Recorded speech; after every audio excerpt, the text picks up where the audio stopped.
So we're here under the bridge in Piedras Negras, Mexico, and people are starting to cross. They've come here from outside of this area to try and make the crossing, and you can see some have staged on the other side, despite the barbed wire, and are sitting in between the barbed wire and the container boxes that were placed there by the Texas Department of Public Safety. There's even a guard standing over them.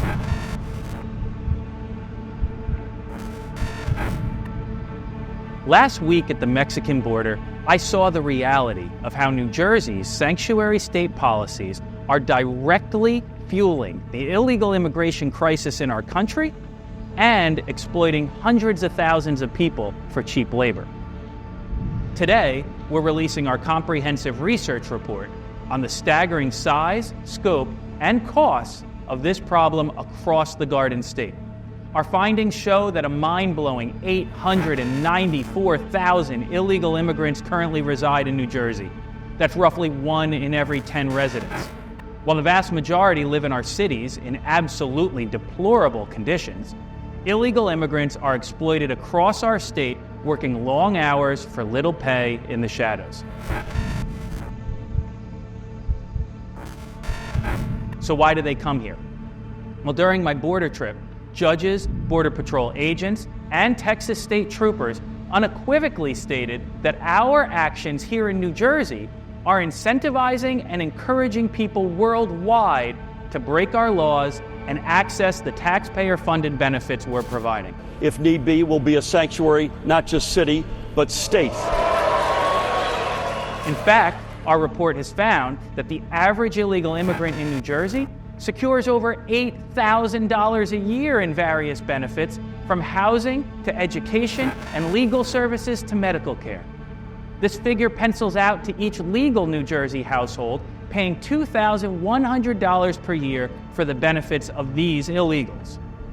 When you incentivize illegal immigration, that's not going to solve the problem. It's only going to attract more people to come, because when you're able to incentivize them and give them resources, medical, healthcare, funding, shelter, it does not help the problem. It does not alleviate the problem. It makes the problem much worse, because you're sending a clear message to those people across the world that want to come to this country illegally, that if you come across illegally, you're going to be rewarded and you're going to be incentivized.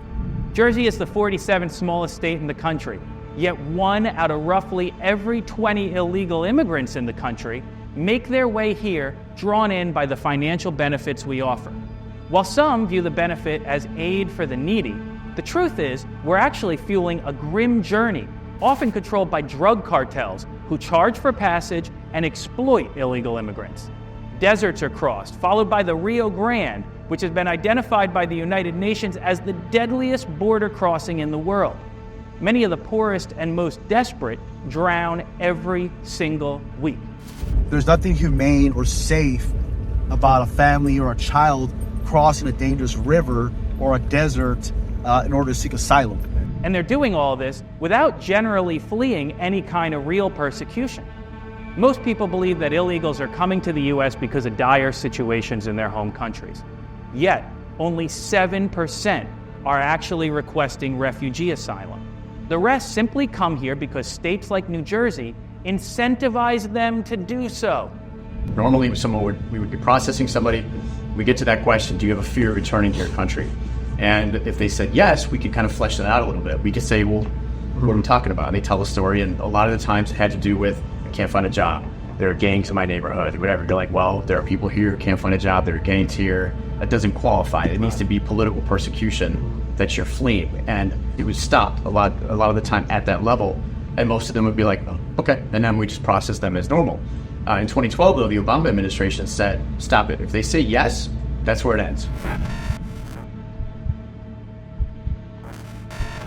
So what about wealthy individuals worldwide seeking to live in the U.S.? Did you know there's an app for that? In fact, it enables them to schedule illegal entry as conveniently as ordering Uber Eats. Over 300,000 immigrants yearly from places like Russia and China sidestep the system using the CBP-1 app. They can use an app on their cell phone called CBP-1.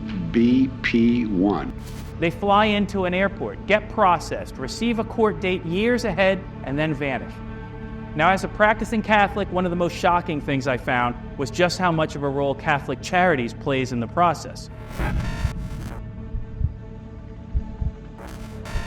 Our government tells us they're not paying for transportation of illegals, shelters, etc. But what they are doing is giving billions to Catholic Charities and other NGOs who then in turn do it for them. That blue trailer in the background back there says Catholic Charities on it. And starting all the way in Panama, Catholic Charities helps pay for shelter. All of the busing helps pay for the flights with billions of dollars from the United States government. At the border, many illegal immigrants actively seek out Border Patrol to surrender quickly and then be released into the country. However, hundreds of thousands, dubbed runners, evade capture to hide their criminal histories. They're aided by drivers recruiting cartels offering them $3,000 to $5,000 per person delivered. According to a judge we spoke with, these drivers often come from New Jersey and other states in the Northeast. They've been recruited through WhatsApp, Craigslist, and Facebook, all looking for quick cash. I'm trying to videotape this through a pair of night vision goggles. They've found 5 runners, which is what they call them, in this walnut tree field. But we also realized that stopping the issue in its entirety only requires a government committed to upholding law and order. We saw that firsthand when the Texas Department of Public Safety reinforced the border at Eagle Pass and has taken over patrolling it. As a result, crossings there have dropped over 90% since they started doing this in January. My flight home served as a final reminder of just how much of a draw New Jersey is to illegal immigrants. Nearly a third of my flight from San Antonio to Newark was filled with those wearing government processing wristbands and holding manila folders filled with their paperwork. I expected to see them all get on a bus to New York City. Instead, I watched as car after car with New Jersey plates pulled up to scatter them throughout our state. So what's the solution to all of this? How do we end this crisis?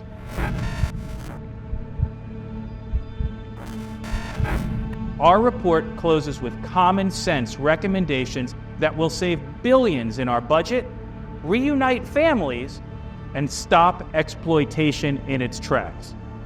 Based on the findings in the report and during the trip, my primary action is introducing the Uniting Families and Bringing Them Home Act. Many illegal immigrants who are promised a better life by cartel recruiters simply find that once they get here, they had it better in their home countries. Our bill will take a portion of the benefits already being doled out and offer repatriation flights for those who want to leave New Jersey. In exchange for signing a legally binding contract stating they won't return, we'll pay for their flight back, saving New Jersey taxpayers thousands of dollars a year, every year, in the process. We also seek to stop the insane process of taxpayer funding for illegal immigrants' legal costs. Think about this for a second.